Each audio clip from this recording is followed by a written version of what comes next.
It's the final WCW Nitro before Fall Brawl. If you're here for the first time, or if you are one of our regulars, welcome. Glad to have you here. While the entrances are taking place here in our opening match, got a little channel business to take care of. Out of all the views that we get on the content on this channel, 93% come from people who are not subscribed to the channel. So, if you like what we're doing here, if you want to see more, and more importantly, if you don't want to miss what happens next, then I want you to take that subscribe button, hit it with a Stone Cold Stunner, take that like button, and hit it with a bonsai drop. And we got an old saying around here. If you like the content, if you like what we're doing here, share the channel with a friend. If you don't like what we're doing here, send us to two people you don't like. But enough of the hard sell. Again, I appreciate all the support from you guys. Thank you so much for checking out the channel and our weekly episodic shows that we're kicking out. Let's get to our opening match. Oba Femi, Brock Lesnar. Two of our bigger superstars on the WCW side here to kick off Nitro. We do have a WCW directive, I guess, programming note to deliver to you. We have been told by the officials from WCW that both LA Knight and AJ Styles have been barred from both Nitro and Thunder this week. If either or both of them show up, they can expect a fine and a lengthy suspension. If you haven't been keeping up with what's been going on in the WCW programming, these two have gotten into backstage brawls. We've seen each of them interfere in the other's matches. The officials from WCW have had enough. These two will meet at Fall Brawl in a Falls Count Anywhere match. But it is hands off between now and Fall Brawl.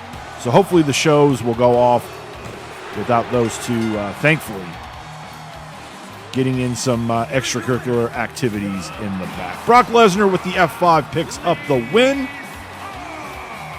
to kick off Nitro this week. The following contest is scheduled for one fall and is for... Up next, we've got the WCW television title on the line. We are going to see Carlito representing the newly reformed Legado del Fantasma. He is going to be the next one to get a shot at The Miz in that beautiful red TV title.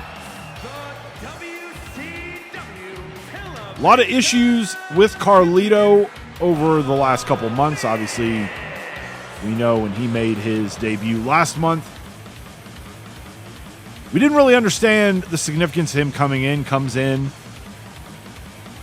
essentially helps Santos Escobar become the number one contender for the WCW Cruiserweight Championship. Then we saw him getting a little bit more involved with Ilya Dragunov, the champion at the time. He would come out at SummerSlam and cost Ilya Dragunov the Cruiserweight title.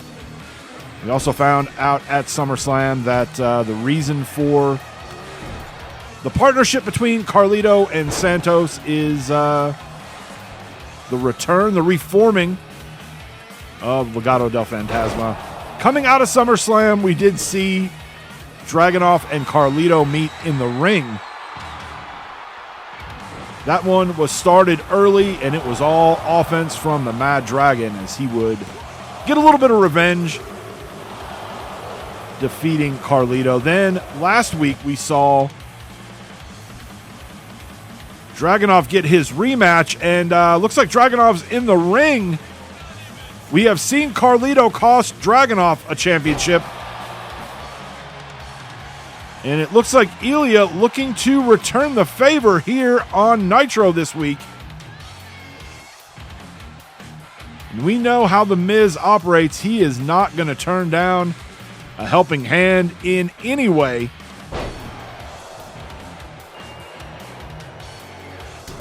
Double axe handle off the top rope. Goes for a cover. Got to hook the legs, Miz.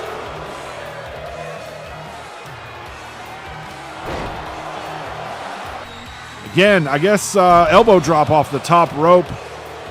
This time Miz hooks the leg. Let's see if this is going to do it. And it will. The Miz successfully retaining here this week.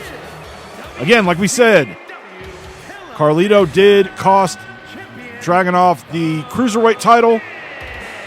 And now here in this one, he cost Carlito the WCW TV title. Up next, it's going to be Tiffany Stratton. It's Tiffy time here on Nitro. She is going to be taking on Bianca Belair. We have not seen Bianca since SummerSlam, where she would unsuccessfully cash in her Money in the Bank briefcase against Raquel Rodriguez. We talked about it leading up to it. Bianca did not use the element of surprise, which to me is kind of the main advantage of holding that Money in the Bank briefcase. She would call out Raquel ahead of time, let her know that she would be cashing in at SummerSlam. And that move kind of backfired, as it gave Raquel an opportunity to prepare for Bianca heading into SummerSlam. I think she would have been better served to either try to cash in on Nitro or Thunder, wait till Raquel would have had a match against somebody else at one of the pay-per-views. But the EST, as confident as she is, that confidence, I believe, cost her in the end with that cash in at SummerSlam. She sends Tiffy into the ropes, hits a spine buster. Bianca looking like she is bouncing back quite nicely here. 2 and 3. Bianca Belair picking up the win. And again, failed opportunity at SummerSlam, but now the pursuit for that WCW Women's Championship begins again. And now it's time for our main event. It's going to be Dirty Dom taking on main event Jey Uso. Uso, who is still fairly new to the WCW brand and is currently still undefeated since joining WCW. He has had some issues over the last couple weeks with not only Dom, but also Dom's despicable father, Rey Mysterio. We've seen the father and son get involved in each other's matches, trying to assist in putting that first L in the win-loss column for Jey Uso. Only a 2 count there. If we thought the LWO was obnoxious and bad enough when they all had championship gold, I almost kind of think that they've gotten a little worse now that they don't have to worry about challengers and title defenses. I mean, obviously Raquel still WCW Women's Champion.